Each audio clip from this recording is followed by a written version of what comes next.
As últimas 24 horas de Portugal e do mundo, aqui na RTP3, também na RTP Internacional. Sejam bem-vindos e fiquem connosco.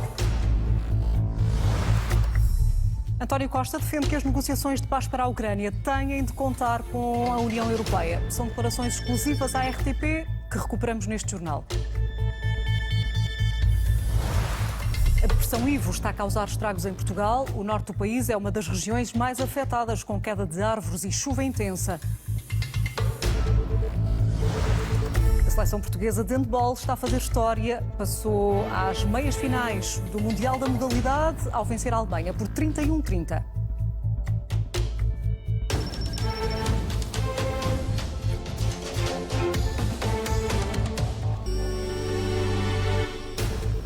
Boa noite. Começamos com António Costa a admitir que o esforço financeiro dos países europeus para a defesa possa chegar aos 5% do PIB.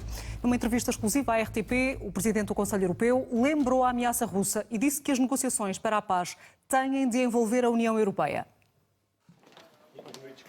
A Rússia era já a maior ameaça externa à fronteira comum quando chegou o presidente do Conselho Europeu. Lembra que se a Ucrânia cair, a ameaça fica mais próxima e insiste que não pode haver negociações para a paz sem a União Europeia sentada à mesa. A Ucrânia é um Estado soberano e, portanto, não há negociações sobre a paz na Ucrânia que não envolvam a Ucrânia. Não é possível haver uma discussão sobre a segurança na Europa sem a União Europeia.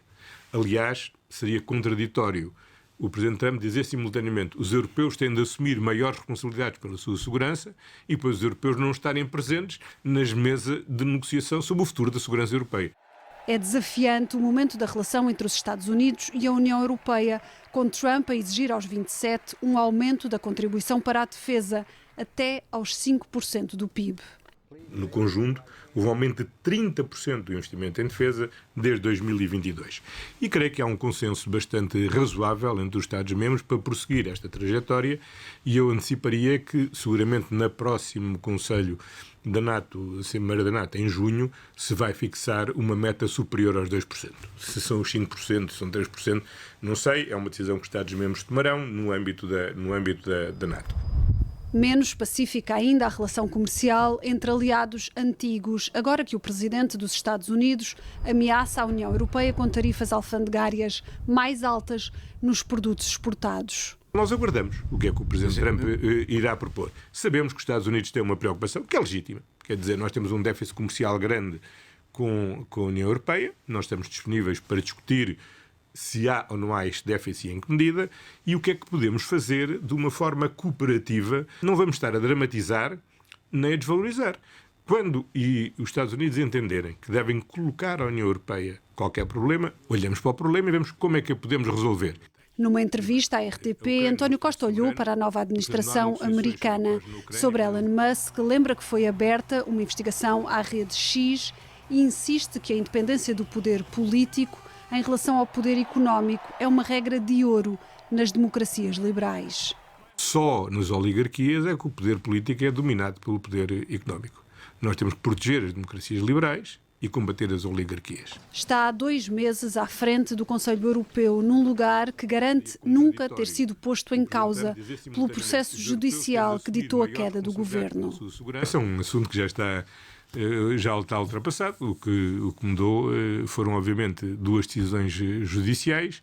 Foi a clarificação do que é que estava em discussão. Foi aquilo próprio que eu senti quando fui ouvido, a meu pedido, pelo Ministério Público, e foi, sobretudo, a avaliação que os 27 membros do Conselho Europeu entenderam sobre as minhas capacidades e qualidades.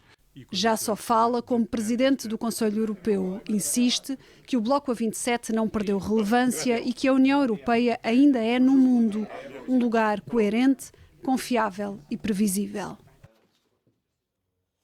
Os temporais continuam a fazer estragos em Portugal. Desta vez é a depressão Ivo que está a causar prejuízos em várias regiões do país. Uma unidade de saúde familiar em Coimbra, por exemplo, ficou inundada, deixando muitos utentes com a consulta cancelada. E em Matosinhos, dezenas de viaturas foram atingidas por árvores e uma escola foi atingida por pedaços da cobertura de um edifício. A manhã seguinte trouxe mais clareza sobre prejuízos e sustos provocados pela nova depressão Ivo. A norte, em Matosinhos, árvores arrancadas pela raiz caíram sobre viaturas estacionadas na via pública. Ali próximo, chapas enormes voaram como folhas de papel. Um estrondo enorme, tudo no ar, parecia papel. As viaturas foram bem uns 20 ou 30 ou mais. Portanto, partiu muita coisa. Um estrondo muito grande. Foi, parecia mesmo uma bomba mesmo. A escola EB23 Gonçalves Zarco não escapou.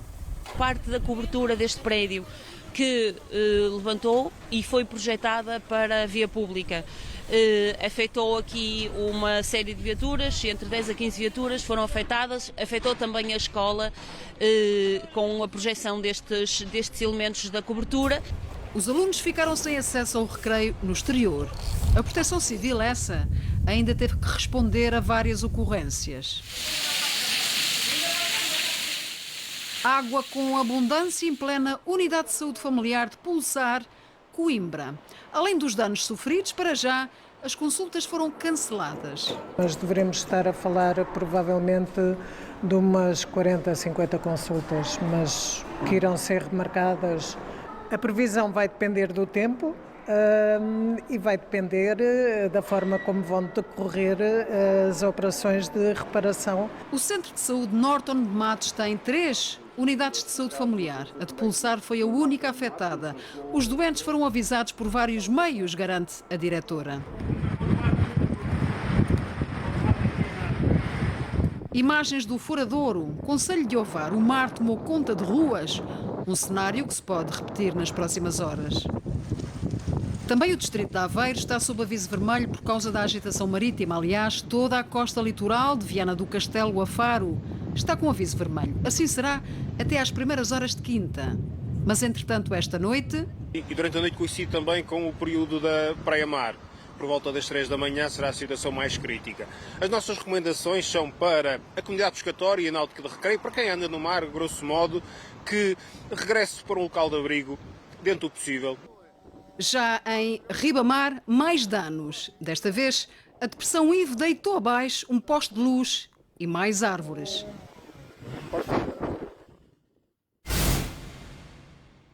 No Furadouro, Concelho de Ovar, há receios de que o mar volte a causar prejuízos. Rita Macedo, boa noite.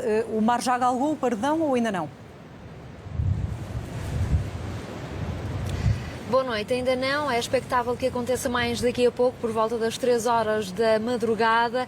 É isso que tem acontecido ao longo destes dias, pelo menos desde domingo, à altura do primeiro aviso vermelho para a agitação marítima. Por enquanto, para já, aqui na Praia do Furadouro, a situação está calma a comparar com aquilo que foram os últimos dias. Está, sim, muito vento. A chuva, neste momento, parece que deu aqui algumas tréguas, mas a autarquia, a Proteção Civil, já foi fazendo alguns trabalhos de prevenção para aquilo que poderá ser a noite. Ao longo destes últimos dias, a água do mar chegou aqui com bastante força, sobretudo a 6 ruas aqui da Praia do Furadouro. Estamos a falar de 6 ruas perpendiculares com a avenida principal, a marginal da praia. O mar veio mesmo até estas 6 ruas e chegou mesmo a atingir comércio, restaurantes e também algumas casas. Nós há pouco acompanhamos esses trabalhos da Proteção Civil e ao meu lado neste momento temos Henrique Gomes, que é adjunto do Presidente da Câmara Municipal de Ovar, também com funções na Proteção Civil. Henrique, pedia-lhe que nos explicasse um bocadinho que trabalhos de prevenção é que estão a ser esses para que quando o mar chegar aqui as coisas estarem minimamente acauteladas, se assim é possível. Sim, muito bem. O que foi feito normalmente nestas circunstâncias é uma disposição de meios tipo barreiras para se fazer o corte efetivo das ruas que irão ser afetadas. É também feito uma análise da marginal, onde são retirados objetos mais instáveis ou que tenham sido projetados por marés anteriores e que fiquem ali numa suspensão. Nós somos retirados, tipo pedras, madeiras e outros objetos do género. Há pouco dizia-me que colocaram até umas barreiras de choque para os carros. O que é que significa isto? Nós não queremos muita circulação, nem automóvel, nem pedonal junto à marginal. E então colocamos barreiras para impedir o acesso automóvel à zona marginal, à zona mais encostada ao mar. E colocamos barreiras precisamente com refletores, com avisos de desvio, precisamente para impedir que as pessoas acedam à marginal. Este tipo de fenómeno atrai muito curioso e as pessoas às vezes não sabem o risco que correm quando se aproximam da costa. E nós estamos sempre com alertas para as pessoas, também tornando quase impossível o acesso à costa. Mas isso nem sempre é praticável, não é? Porque a costa é muito ampla e então, normalmente, nas vias automóveis, nós cortamos com as barreiras de choque, digamos assim. Nós sabemos também que isto tem acontecido de ano para ano. Há muito tempo que se pede aqui uma estrutura de defesa para o mar. O Henrique faz parte da autarquia já há algum tempo. O que é que tem falhado, digamos assim, para que esta estrutura ainda não esteja construída de forma a proteger também a população, comércio e restaurantes aqui da zona? Portanto, provavelmente procura-se o melhor projeto possível para termos as defesas aderentes e paredões compactos e consolidados. Portanto, há um projeto que está a ser feito. Mas porquê é que ainda não foi feito? Provavelmente porque ainda não existiram os meios financeiros suficientes, provavelmente porque se estuda ainda a melhor opção e provavelmente porque se calhar ainda não houve aqueles estragos muito grandes que fizessem com que a obra já tivesse sido executada.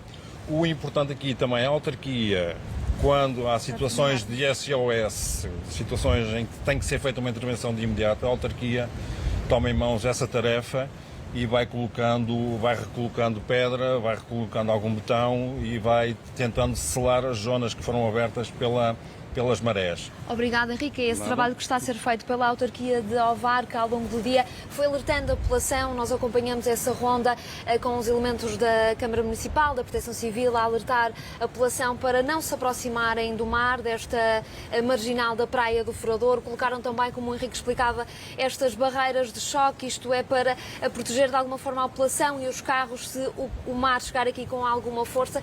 Foi isso que aconteceu ao longo destes últimos dias. Dizer que não só o distrito de Aveiro, mas também todos os distritos do litoral estão em alerta vermelho para a agitação marítima, um aviso que vai estar em vigor até pelo menos às 6 horas da manhã desta quinta-feira. Há também um outro aviso amarelo em vigor para o vento. Estamos a falar de rajadas de vento que podem chegar até aos 80 km por hora. Está também esse aviso amarelo em vigor que vai durar pelo menos até às 15 horas da tarde desta quinta-feira. Aqui na Praia do Furador, para já a situação é calma. Aquilo que se prevê é que esta maré cheia, que este mar chegue aqui por volta das 3 horas da manhã. Esperamos que isso não aconteça, sobretudo para a proteção da população daqui, da Praia do Furador. Rita Macedo, no Furador, a dar nota deste ambiente de tranquilidade, pelo menos para já, mas com receio de complicações durante a madrugada. Ora, esta depressão Ivo já provocou também fortes inundações no noroeste de França. Mais de 1000 pessoas foram retiradas de casa por prevenção em zonas onde vigora o alerta vermelho. Na cidade de Redon, o rio Vilaine ultrapassou os 5 metros de altura. O risco de inundações leva as autoridades a aconselharem prudência e os serviços de emergência estão mobilizados perante a ameaça de cheias.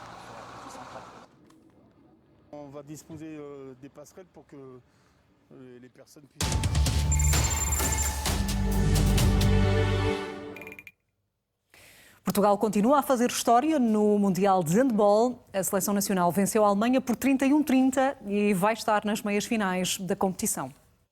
O Presidente da República felicita a Seleção Nacional de Handball. Numa publicação na página oficial da Presidência da República, Marcelo Rebelo de Sousa fala numa conquista inédita e histórica da equipa portuguesa ao qualificar-se para as meias finais do Campeonato do Mundo de Handball após a vitória frente à Alemanha. O chefe de Estado acrescenta que o entusiasmo, a determinação e a enorme vontade de vencer têm sido na seleção, nos atletas, treinador e equipa técnica uma constante que honra e orgulha todos os portugueses. O Benfica venceu a Juventus em Turim por 2-0 e segue para a fase do play-off da Liga dos Campeões. Poderá defrontar o Mónaco ou o Brest. O sorteio é na sexta-feira. Uma pendrive com dados pessoais de centenas de agentes do SIS, do CIED, da Polícia Judiciária e de quadros das Finanças foi encontrada no âmbito das buscas da Operação Influencer e por estarem em causa suspeitas de violação do segredo de Estado, o Ministério Público abriu uma nova investigação, como lhe vamos explicar daqui a pouco.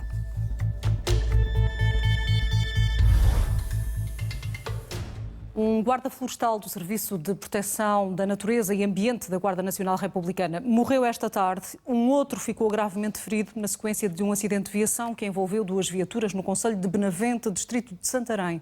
O militar ferido foi transportado para o Hospital de São José, em Lisboa. As causas do acidente estão a ser investigadas, mas a queda de um poste pode ter estado na origem da colisão entre o carro da GNR e uma outra viatura. O Presidente da República diz-se consternado com este grave acidente.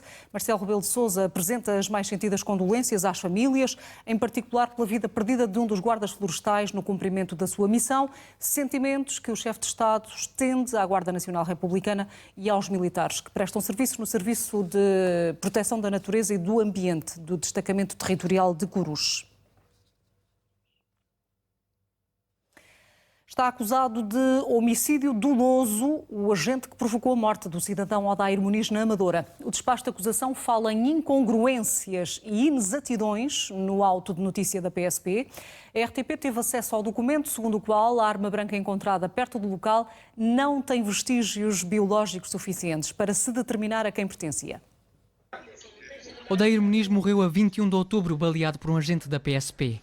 4 meses depois, o Ministério Público não tem dúvidas sobre o que aconteceu naquela noite, no bairro do Zambujal. Admitindo a morte de Odair como possível, ainda assim o arguido quis desferir e desferiu disparos sobre aquele e conformou-se com a morte.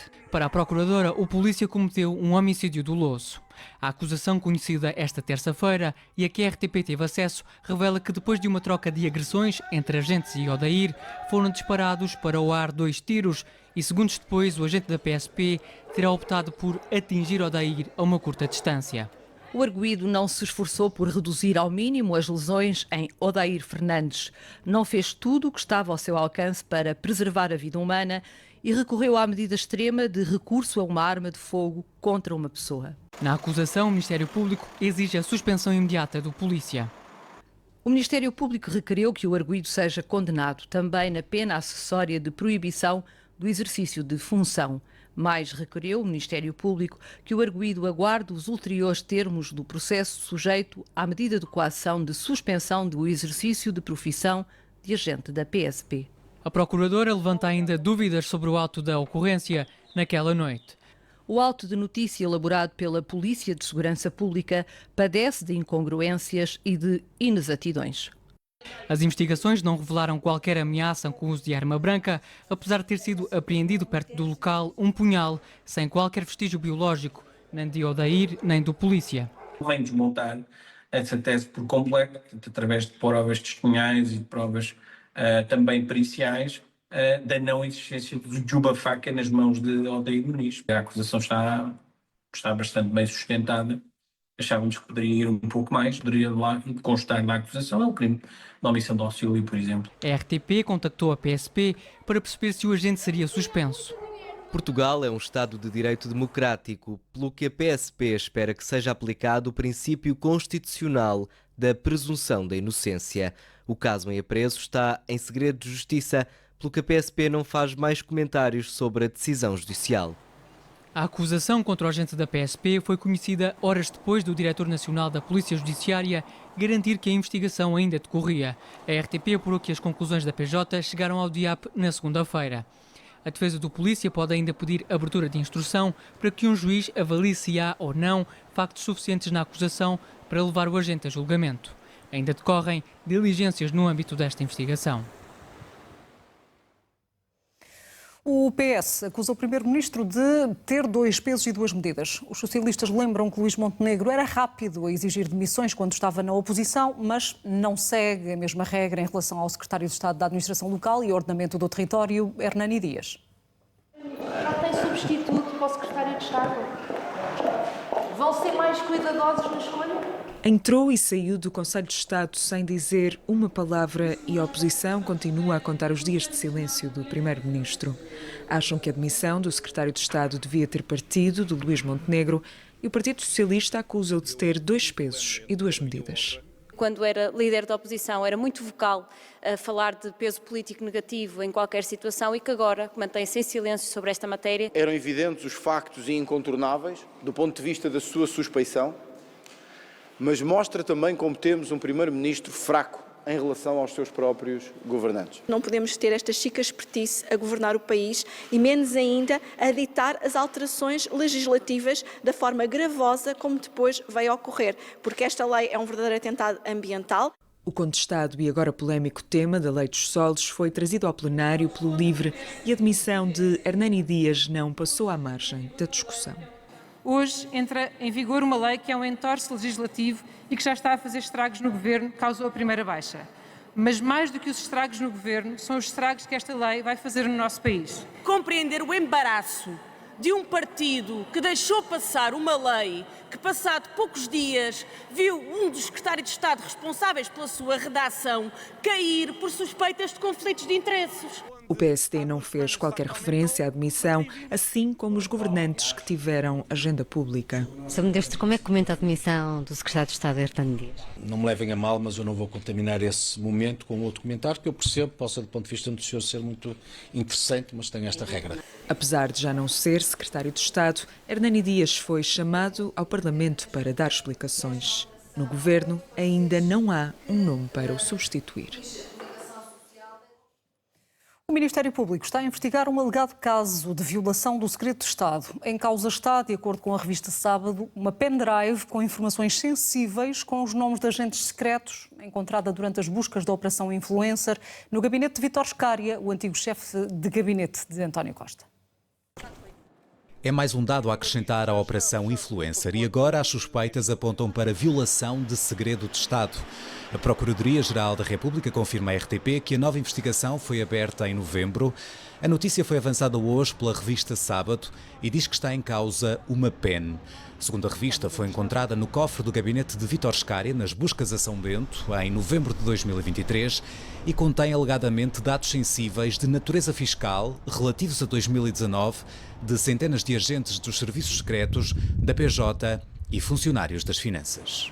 Constituí advogado e dei instruções ao advogado para hoje mesmo apresentar um requerimento junto do Sr. Coordenador do Ministério Público no Supremo Tribunal de Justiça para que, com a maior celeridade possível, possam proceder à minha audição para esclarecer qualquer dúvida que tenham.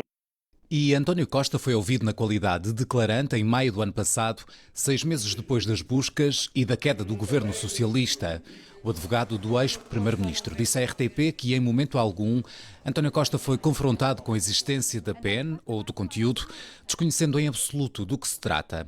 A Sábado refere que Vítor Scária também não foi confrontado sobre a PEN nos inquéritos judiciais. Acho que é tempo também de que as suspeitas esclareçam, porque nada pior que haver suspeitos. De acordo com uma fonte citada pela Sábado, Vítor Scária nunca abriu o conteúdo da PEN e desconhecia que estava no cofre, porque terá chegado ao Palácio de São Bento ainda com Francisco André como chefe de gabinete. É uma versão confirmada à revista pelo advogado de Scária. Sobre a Operação Influencer, em outubro, Amadeu Guerra dizia que nada tinha mudado na investigação. Costa continua a ser investigado pelo DCAP. Não é arguido, mas continua a ser investigado. Sim, exatamente.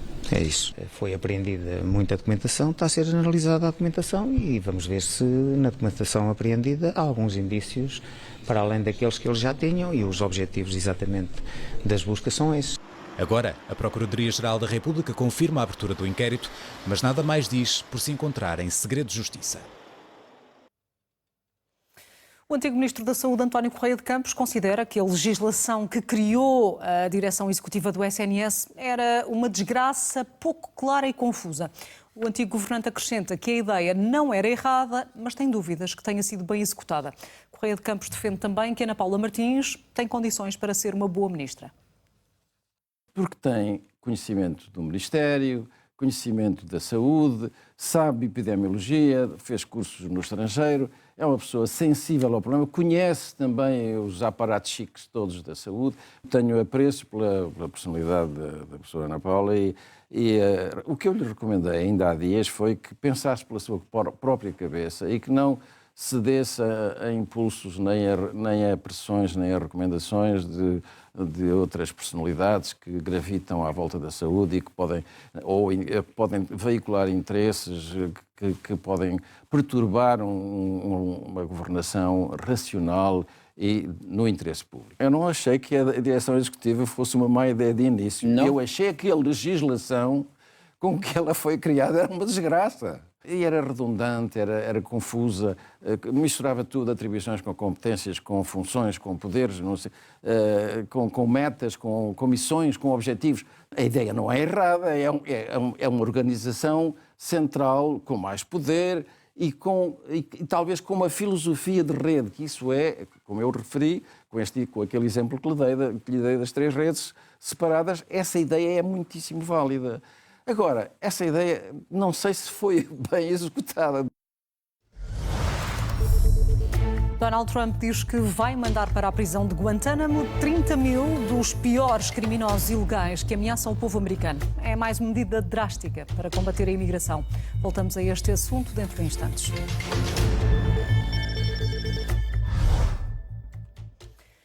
A Reserva Federal norte-americana decidiu manter as taxas de juros inalteradas. Representa isto uma pausa no ciclo de 3 subidas desde o final do ano passado. Nesta altura, as taxas de juros estão entre os 4,25% e os 4,5%. De acordo com o Comitê Federal de Mercado Aberto, os riscos para alcançar os objetivos de emprego e de inflação estão aproximadamente equilibrados, mas as perspectivas económicas são incertas, pelo que a medida tem por objetivo puxar pela economia. O presidente da Fed, Jerome Powell, justifica a decisão com essa incerteza em relação ao panorama económico, mas não especifica se tal incerteza se deve à nova administração Trump.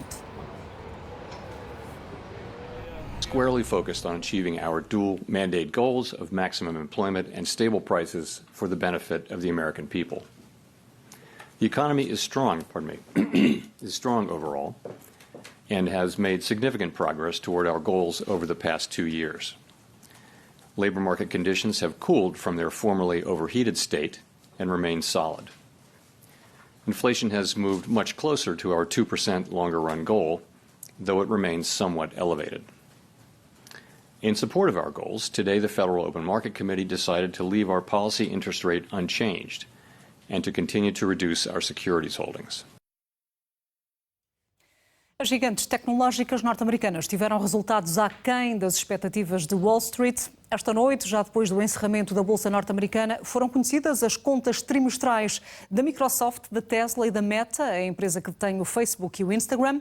As receitas da Microsoft cresceram 31%, menos do que o previsto pelos analistas, em parte devido a um elevado investimento em inteligência artificial previsto para este ano. Recorde-se que a empresa de Bill Gates comprou a OpenAI, que detém o ChatGPT, e viu as ações ameaçadas esta semana pela rival chinês DeepSeek. A Tesla, por sua vez, falhou a meta de lucros numa altura em que a procura de veículos elétricos está a descer, mas a fabricante prometeu lançar um novo modelo mais barato já no início deste ano. A Meta superou as receitas esperadas, mas alertou que os custos operacionais vão crescer em 2025, principalmente devido a investimentos em inteligência artificial. O resultado menos bom, ou melhor, o resultado surge no mesmo dia em que a empresa de Mark Zuckerberg foi obrigada a indenizar o atual presidente norte-americano em 25 milhões de dólares por, no passado, ter bloqueado a conta de Facebook de Donald Trump. Ora, justamente Donald Trump quer enviar imigrantes irregulares para a prisão de Guantánamo, em Cuba. O presidente norte-americano assinou uma ordem executiva instruindo o Pentágono e o Departamento de Segurança Interna a preparar uma instalação para imigrantes naquela baía. Trump diz que as instalações de Guantánamo têm 30 mil camas disponíveis para deter os piores estrangeiros ilegais, criminosos, que ameaçam o povo americano. Recorde-se que a prisão de Guantánamo foi criada em 2002 pelo então presidente dos Estados Unidos, George W. Bush, para deter suspeitos de terrorismo e de ligações aos ataques de 11 de setembro de 2001. Antes de deixar a Casa Branca, Joe Biden assinou a maior transferência de detidos da prisão de Guantánamo, mas ainda lá estão 15 presos, 6 dos quais nunca foram acusados. Note-se que as Nações Unidas e vários grupos de defesa dos direitos humanos têm nos últimos anos defendido o encerramento de Guantánamo, apontando arbitrariedades e abusos com maus tratos e tortura a serem exercidos sobre os detidos a quem a justiça é negada. We have 30,000 beds in Guantánamo to detain the worst criminal illegal aliens threatening the American people. Some of them are so bad we don't even trust the countries to hold them because we don't want them coming back, so we're going to send them out to Guantánamo. This will double our capacity immediately, right? And that's a tough place to get out of. Ahmed al-Shara foi nomeado presidente da Síria para a fase de transição. Foi ele que comandou a ação que permitiu a queda do governo de Bashar al-Assad. Vai formar um conselho legislativo temporário até à formação de uma nova Constituição. A Constituição síria foi suspensa e o Parlamento, eleito ainda sob o regime de Assad, foi dissolvido. O exército do anterior regime também foi banido e foi decretado o fim de grupos militares, revolucionários, políticos e civis que vão ser integrados nas instituições do Estado.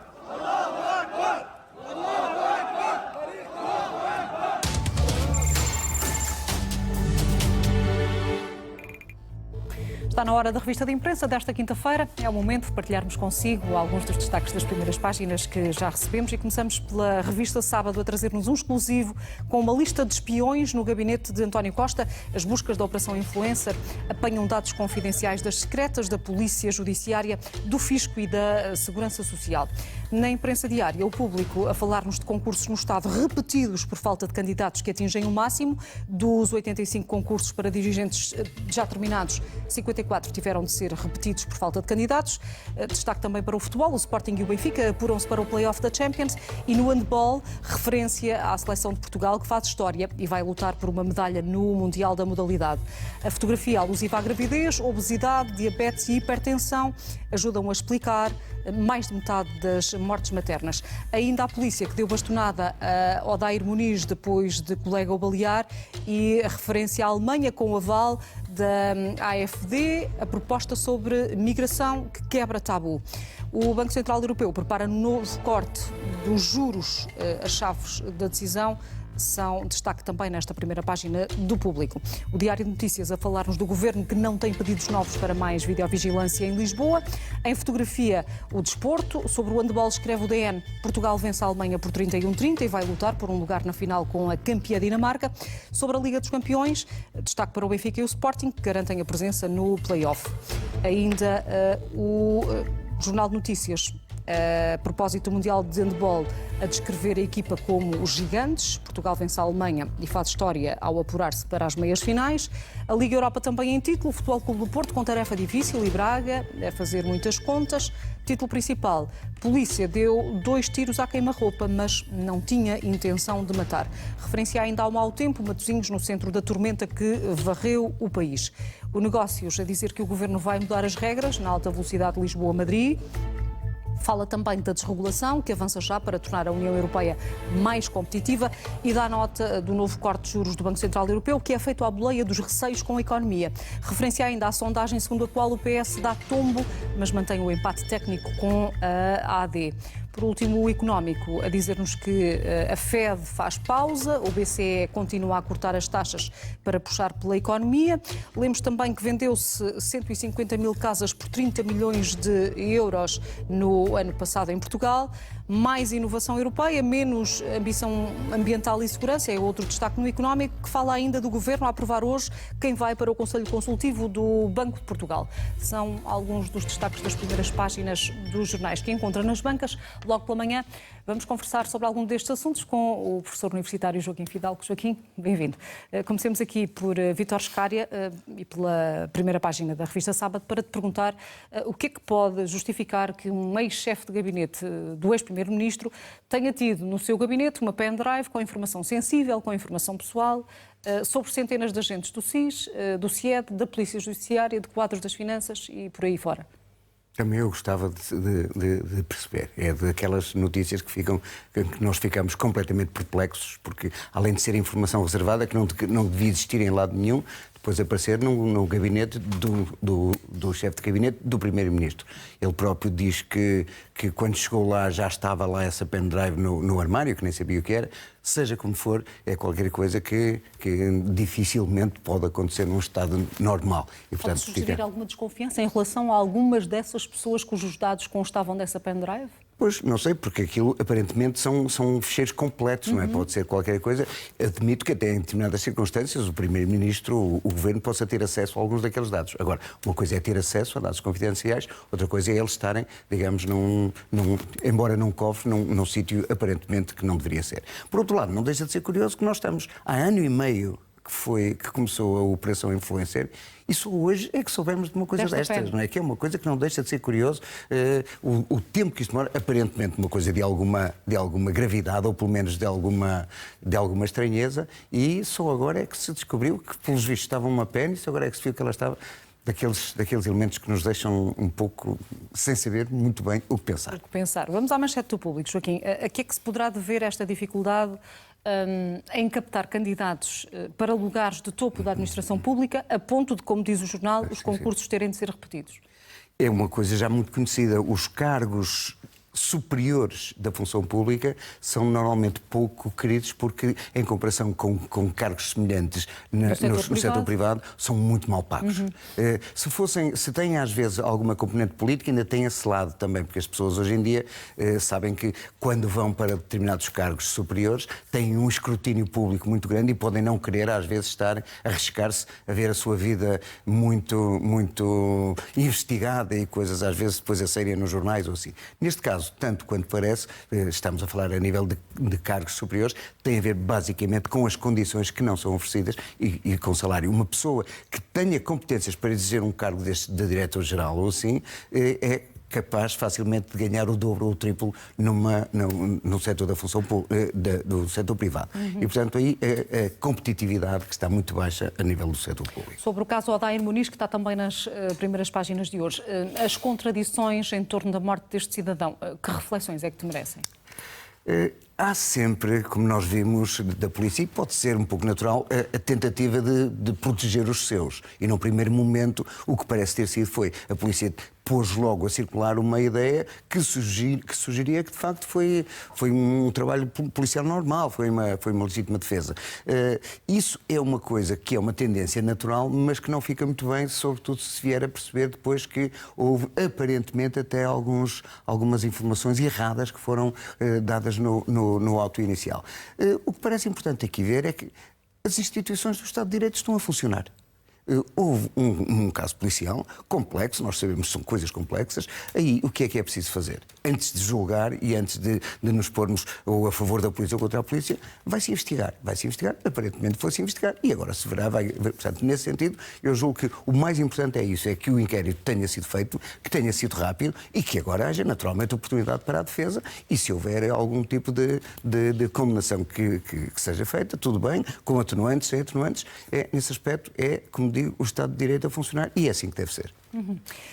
O Banco Central Europeu e a Reserva Federal Americana estão a cortar as taxas de juros para tentar ajudar à recuperação económica. A grande dúvida é perceber o quanto isto é suficiente, se é suficiente.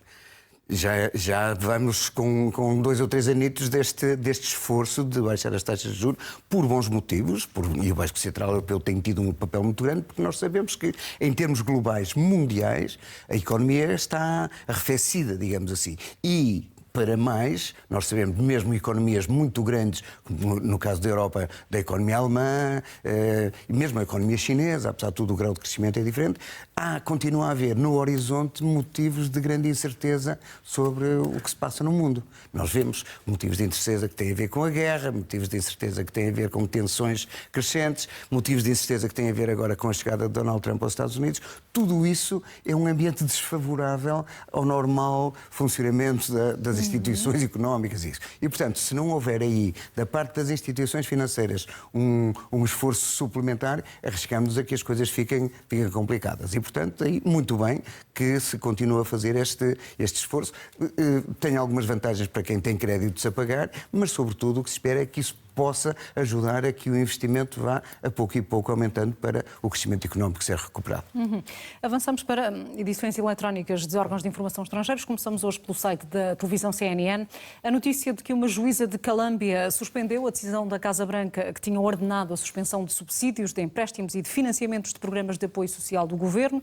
Essa juíza aceitou uma ação que havia sido movida pela ONG Democracy Forward, que alegou que a ordem de Donald Trump violava a primeira emenda da Constituição dos Estados Unidos, bem como uma lei federal que determina como os decretos devem ser implementados. E a questão é, Joaquim, perante esta suspensão determinada pela Justiça, a Casa Branca recua no corte das despesas públicas, mas Donald Trump mantém o plano de cortar na função pública, o que nos leva a perguntar quanto tempo é que pode durar esta suspensão? Pois, pelo menos há esse dado, é um dado interessante, no meio desta confusão toda, apesar de tudo, um anúncio de que ia cortar, de ia suspender todos os programas de apoio e as instituições lá também funcionaram, o célebre sistema de checks and balances. Basta um juiz pôr uma presidência cautelar e aquilo aparentemente teve efeito. Donald Trump percebeu que se calhar não consegue, ou não pode, ou não deve andar a avançar contra tudo e contra todos a todo momento. Mas, por exemplo, a vontade de despedir 2 milhões de funcionários públicos está a andar e eles já mandaram cartas para essa gente toda. Ora bem, aí o que nós podemos esperar é que ele não está neste momento a disparar para todos os lados. Para todos os lados. Já vimos há um bocadinho a peça que tu referias sobre agora de querer meter os imigrantes na prisão de Guantánamo, que é qualquer coisa de um pouco chocante. Algumas das coisas que ele quererá fazer, eu acredito que elas não vão ser possíveis, não só porque no Congresso ou no Senado ou nos tribunais elas são travadas, mas porque a própria opinião pública vai acabar por sentir-se um bocadinho disso. Não, ele sentiu necessidade hoje de dizer que com estas suspensões o apoio de segurança social e de saúde, atenção que isso não está em causa. Ou seja, já sentiu necessidade de acalmar um pouco os próprios americanos. E se os americanos vierem, não os imigrantes, mas os americanos mesmo, começarem a sentir na pele os problemas que têm a ver com perder emprego, com perder algum tipo de apoio ou de segurança em programas dos mais variados, isso acaba talvez por obrigá-lo a ir um pouco mais devagar e a embrulhar se calhar as coisas de uma determinada maneira, mas talvez não consiga fazer tudo, nem tudo tão depressa e de uma maneira tão drástica como ele ou alguns dos seus seguidores gostariam. E passamos agora ao jornal francês Le Figaro, a dar nota das preocupações do chanceler alemão Olaf Scholz em torno do endurecimento das regras migratórias na Alemanha que podem ser adotadas com o apoio da extrema-direita. Em vésperas de eleições, Joaquim, o tema da imigração volta a ser um problema, até porque temos aqui o AfD, a Alternativa para a Alemanha de extrema-direita, em segundo lugar nas intenções de voto e a poder aliar-se à CDU. Pois, neste momento, esta lei, por exemplo, já passou e passou com os votos favoráveis da CDU e da extrema-direita. Ou seja, a célebre, o cordão sanitário ou a linha vermelha que, apesar de tudo, estava a ser mantida lá, foi quebrado. É qualquer coisa, é um debate que nós conhecemos muito bem, até de cada nossa terra. Em todos os principais países, neste momento, em que a extrema-direita está a subir muito, e a extrema-direita está a subir muito, cavalgando sobretudo a tese da segurança e dos imigrantes. No caso da Alemanha, o que fez disparar esta coisa foi mais um pequeno atentado, um atentado que houve na semana passada de um refugiado que esfaqueou alguém. E, portanto, essas coisas acabam por ter uma tradução direta. É um assunto que está, neste momento, a marcar fortemente a campanha eleitoral e, como tu dizes, a questão vai ser saber com que margem cada um dos partidos vai ter, porque nenhum vai ganhar maioria absoluta, quase certeza. Os democratas cristãos vão ter cerca de 30%, segundo dizem as sondagens. A questão é de saber com quem é que eles vão aliar.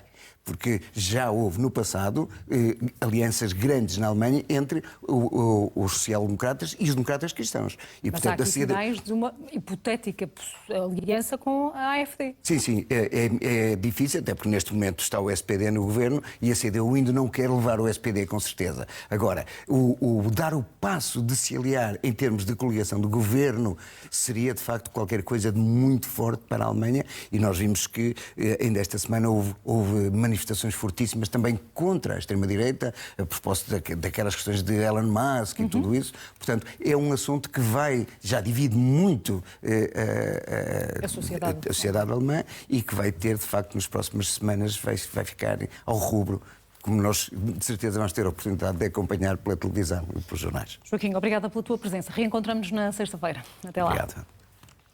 Estamos conversados por agora. Tenha uma excelente quinta-feira. Da nossa parte, até mais logo.